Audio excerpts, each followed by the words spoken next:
ایک شخص نے سوال کیا ہے کہ جیسا کہ ائمہ کرام رحمہ اللہ کے فضل سے جنتی ہیں، اگر ہم کسی ایک امام کے پیچھے لگ جائیں تو کیا ہم جنت میں نہ جائیں گے؟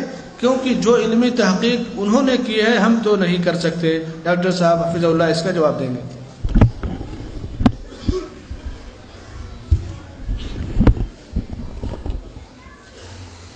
واقعی اگر آپ ایک امام کے پیچھے لگ جائیں آپ جنتی ہیں، کوئی شک نہیں۔ اگر آپ ایک امام کے پیچھے لگ جائیں آپ جنتی ہیں، کوئی شک نہیں۔ لیکن وہ امام، اس کا نام محمد الرسول اللہ، جو فرماتا ہے من اطاعنی دخل الجنہ، جنت دینے کا سرٹیفکیٹ محمد الرسول اللہ صلی اللہ علیہ وسلم کے پاس ہے۔ اگر کوئی اس امام کے پیچھے چلے جنتی ہے، کوئی شک نہیں۔ جو امام ہے ابو بکر کا، عمر کا، عثمان کا، علی کا، رضوان اللہ علیہم اجمعین، عشرہ مبشرہ کا، بدریوں کا، احد والوں کا، جنگ خندق والوں کا، 1,40,000 صحابہ کا امام ہے، اس کے پیچھے چلنے میں جنت ملتی ہے، کوئی شک نہیں۔ حدیث میں آیا ہے من اطاعنی دخل الجنہ۔ لیکن جس کے بارے میں آپ کا خیال ہے کہ ہم خود ایک امام بنائیں اور اس کے پیچھے چلیں،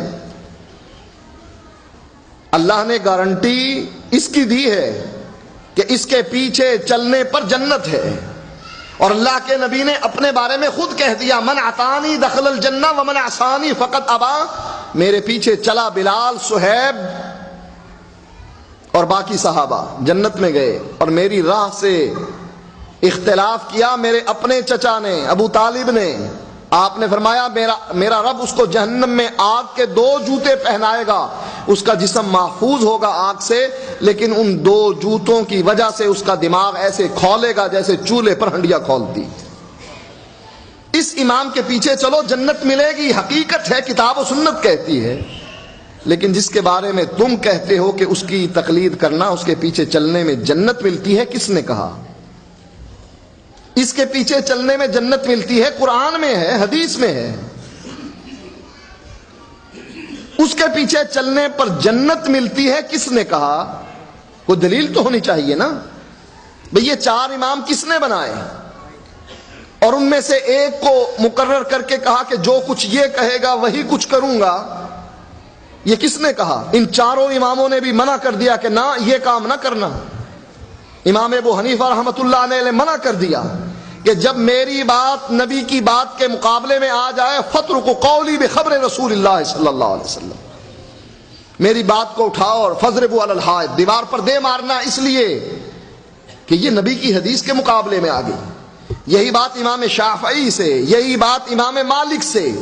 امام مالک فرماتے ہیں مسجد نبوی میں درس دیتے ہوئے ہر آدمی کی بات کو رد کیا جا سکتا ہے سوائے اس قبر والے کی بات، اور یہی بات امام احمد فرماتے ہیں کہ میری تقلید نہ کرنا، اوزائی کی نہ کرنا، ان لوگوں کے پیچھے نہ چلنا جس کو مالک کہا جاتا ہے، شافعی کہا جاتا ہے۔ فرمایا خذوا من حیث اخذوا، دین وہاں سے لینا جہاں سے انہوں نے لیا ہے۔ دین کا سرچشمہ یا کتاب ہے یا سنت ہے۔ ان 2 چیزوں کو 4 اماموں نے کہا کہ ہماری تقلید نہ کرنا۔ اب تقلید جو قطعاً حرام ہے وہ یہ ہے، کتاب و سنت کچھ کہتی ہے اور امام کچھ کہتا ہے۔ اگر کوئی شخص کتاب و سنت کے مقابلے میں اپنے امام کی بات اور اس کی آراء کو ترجیح دیتا ہے، اللہ کی قسم ہے کہ یہ انسان کبھی جنت میں نہیں جائے گا۔ سن لیجئے بات، جو آدمی کتاب و سنت کے مقابلے میں اپنے امام کی بات کو ترجیح دیتا ہے وہ آدمی کبھی جنت میں نہیں جائے گا۔ کیوں؟ قرآن کہتا ہے من یشاقق الرسول من بعد ما تبین له الهدى ویتبع غیر سبیل المؤمنین نولہ ما تولی ونصلہ جہنم وساءت مصیرا۔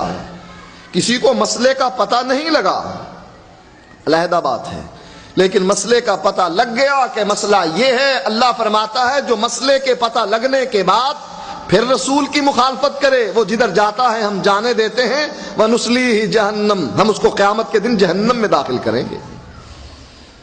تقلید جو ممنوع اور حرام ہے وہ یہ کہ کتاب و سنت کے مقابلے میں اپنے امام کی بات کو اٹھایا جائے اور کہا جائے کتاب و سنت چھوڑی جا سکتی ہے، امام کا قول نہیں چھوڑا جا سکتا۔ جیسا کہ انڈیا سے ایک رسالہ نکلتا ہے، اس میں مفتی صاحب سے سوال ہوتا ہے، تجلی اس کا نام ہے، پوچھتے ہیں مفتی صاحب سے کہ قرآن و حدیث سے اس کی روشنی میں میرے مسئلے کا جواب دیجئے، قرآن اور حدیث کی روشنی میں میرے مسئلے کا جواب دیجئے۔ تو مفتی صاحب جواب دیتے ہیں کہ سب سے پہلے تو میں یہ وضاحت کر دینا ضروری سمجھتا ہوں، جو ہر سائل اپنے سوال میں لکھ کر بھیج دیتا ہے کہ قرآن و سنت کی روشنی میں جواب دیجئے، مفتی صاحب جواب دیتے ہیں مقلد کے لیے قرآن و سنت کی روشنی نہیں، اس کے امام کا قول حجت ہوا کرتا ہے۔